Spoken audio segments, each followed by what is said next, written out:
चलो, तो today we will start our topic with PIVD. I am sharing one PPT.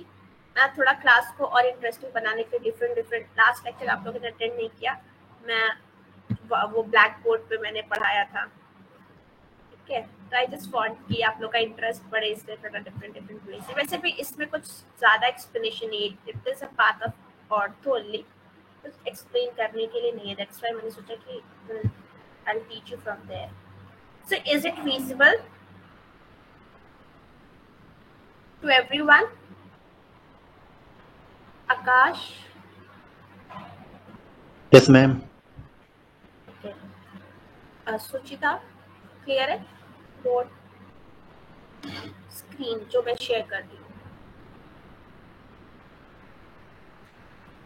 Are you there? सुचिता बोलो। हाँ ma'am. चल, very good. चलो फिर हम शुरू करेंगे। सो PIVD का फुल फॉर्म है प्रोलैप्स्ड इंटरवर्टिब्रल डिस्क, ठीक है। प्रोलैप्स्ड मतलब क्या होता है? जो उसका जगह था वहां से स्लिप हो चुका है, इसको हम लोग स्लिप डिस्क भी कहते हैं। बहुत जनरल लैंग्वेज में आपने सुना होगा, तो स्लिप डिस्क हो गया, ठीक है। कपिल शर्मा को हुआ था तो उसने सर्जरी करवाई इसकी, ठीक है। समझ में आया? इंटरवर्टिब्रल डिस्क क्या? सैंडविच खाया, सॉरी बर्गर खाया सबने? बर्गर में ऊपर क्या होता है? बन। ब्रेड, हाँ, ऊपर बन कह सकते हैं और अंदर आलू। तो कंसीडर दैट बोथ बन एज अ वर्टिब्री, ठीक है, समथिंग लाइक दैट।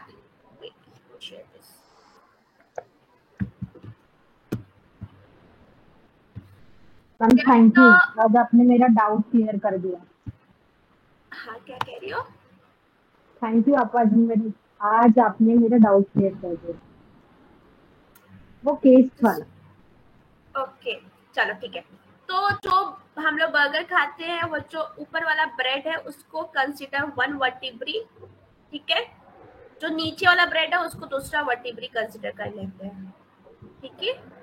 और जो बीच का आलू है उसको हम लोग डिस्क समझ लेते हैं। तो कभी जब बर्गर खाएगा तो आपको ऐसा फील हो जाए हम लोग दबा के खा रहे, तो आलू पहले बाहर आ जाता है, ऐसा होता है? यस। क्यों होता है? क्योंकि इवन फोर्स जनरेट नहीं हो रहा है, दोनों ब्रेड के बीच में इवन फोर्स नहीं जनरेट हुआ, इस वजह से वो आलू बाहर आ गया। उसी आलू को समझ लो वो वर्टिब्री डिस्क है। जब हमारे वर्टिब्री पे अनइवन फोर्स जनरेट होता है तो वो ये दोनों ऐसे वर्टिब्री है, इसके बीच में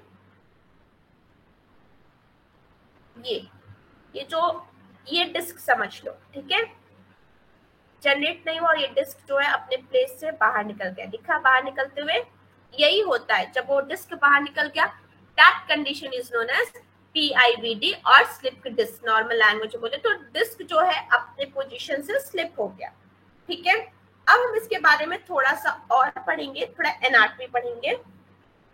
सुचिता के लिए, आपके लिए रिवीजन हो जाएगा, और आकाश आपके लिए अभी जरूरी है ये जानना, ठीक है। फर्स्ट टाइम आप पढ़ोगे, आगे अभी पढ़ लो, ठीक है। चलो, तो हर एक वर्टिब्री, दो वर्टिब्री के बीच में एक डिस्क होता है, ठीक है। चाहे वो C1 C2 हुआ, सॉरी C1 C2 तो नहीं होता है, ठीक है। C3 C4 हुआ, C4 C5 के बीच में एक वर्टिब्री, हर एक वर्टिब्री के बीच में एक डिस्क होता है, ताकि इवन फोर्स जनरेट हो सके, बोन आपस में फ्रिक्शन ना करे, ठीक है। बोन आपस में, जैसे कि जॉइंट्स के बीच में हम लोग देखते हैं ना बरसा होता है, ठीक है।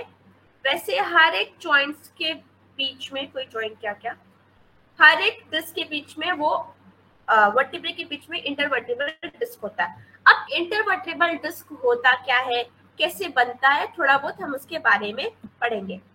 तो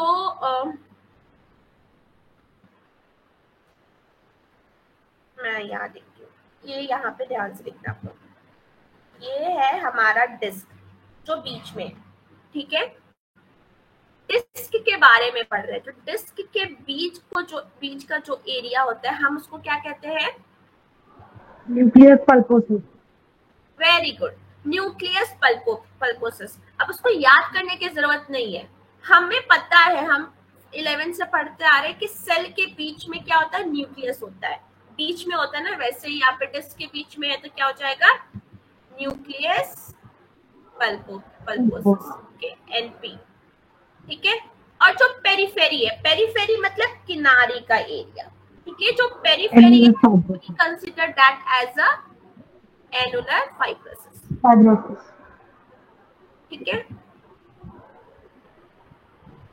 यहाँ तक समझ में आया? चलो, यही था, ठीक है, इससे ज्यादा कुछ नहीं। इससे ज्यादा मैं और बता सकती हूँ आपको क्या, देखो यहाँ पे आप लोगों को दिख रहा होगा, ये इसको ये समझो, ये पोस्टीरियर साइड है,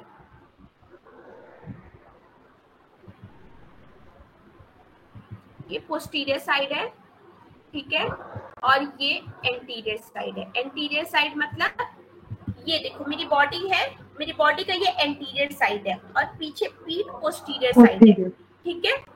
तो मैक्सिमम केसेस में जो डिस्क निकलता है वो कहाँ, किस साइड निकलता है, पोस्टीरियर साइड निकलता है, क्योंकि एंटीरियर साइड तो ऑलरेडी बहुत ढेर सारे स्ट्रक्चर्स प्रेजेंट है, वो उसको निकलने ही नहीं देते हैं, लेकिन पोस्टीरियर साइड नहीं है। पोस्टीरियर साइड से ही सीधे ये दिख रहा है, ये वाला जिसपे मैंने ऐसे रेडेड किया है, अंदर से जा रहा है, इसको कहते हैं स्पाइनल कैनाल। इस स्पाइन, ये देखो ऐसे बंडल सा रहेगा, ठीक है, दिख रहा है, ऐसे बंडल सा रहेगा और इसके बगल से सारे स्ट्रक्चर्स जाते हैं। हाँ, स्पाइनल कैनाल से हमारे सारे नर्व जाते। क्या बोला सोचा तुमने, बोन मैरो? हाँ। नहीं, स्पाइनल कैनाल से हमारे सारे नर्व जाते हैं, ठीक है, जितने भी हमारे बॉडी के नर्व्स होते हैं, ब्रेकियल प्लेक्सस की जितने भी नर्व्स हैं, लंबर्स की जितने भी लंबर रीजन्स के कितने नर्व्स होते हैं, थोरैसिक रीजन्स, वो हम नेक्स्ट लेक्चर में पढ़ेंगे, ठीक है। वो सारे इस सिंपल से जानो, एक पाइप है, पाइप से सारे, जैसे घर में हमारे वायरिंग होती है ना, वायर्स, आप लोग अगर घर बनते हुए देखो तो वायरिंग के अंदर देखो कि ढेर सारे वायर्स जाते हैं, तो उसी वायर्स को स्पाइनल कैनाल समझ लो, ठीक है।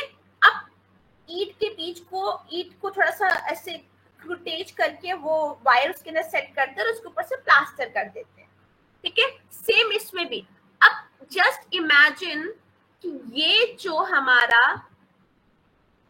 डिस्क है, ठीक है, अगर ये डिस्क बाहर निकल गया तो ये जो स्पाइनल कैनाल है ये दबेगा, दबेगा कि नहीं दबेगा? ये हमारा डिस्क है, ठीक है, ये हमारा स्पाइनल कैनाल और ये डिस्क, अगर ये बाहर निकल के तो दब रहा है कि नहीं दब रहा है? जब ये दब रहा है, यहाँ से फोर्स लगा रहा है ना, जिसकी वजह से नर्व कंप्रेस हो जाता है, जिस रीजन का, जिस रीजन, जैसे मान लो कि कल लंबर रीजन का कोई डिस्क L4 L5 के बीच का डिस्क निकला और वो किसी नर्व को दबा रहा है। अब हमें पता, हमें एनाटॉमी पता ना चाहिए, अच्छा L4 L5 से कौन सा नर्व निकल रहा है, अच्छा सियाटिक नर्व निकल रहा है, अच्छा तो मतलब वो सियाटिक नर्व को कंप्रेस करेगा, दैट मींस सियाटिका हो रहा है, ठीक है, समझ में आया? ये अम्ब्रेला टर्म है PIVD, इसके अंडर सियाटिका आ सकता है, ठीक है, स्लिप डिस्क आ सकता है, बहुत सारी चीजें, ठीक है। पेशेंट को बैक पेन हो रहा है, नमनेस का कंप्लेन कर रहा है, पेशेंट कह रहा है कि मेरे पैर पूरा सुन्न पड़ जा रहा है, ठीक है, समझ में आया यहाँ तक?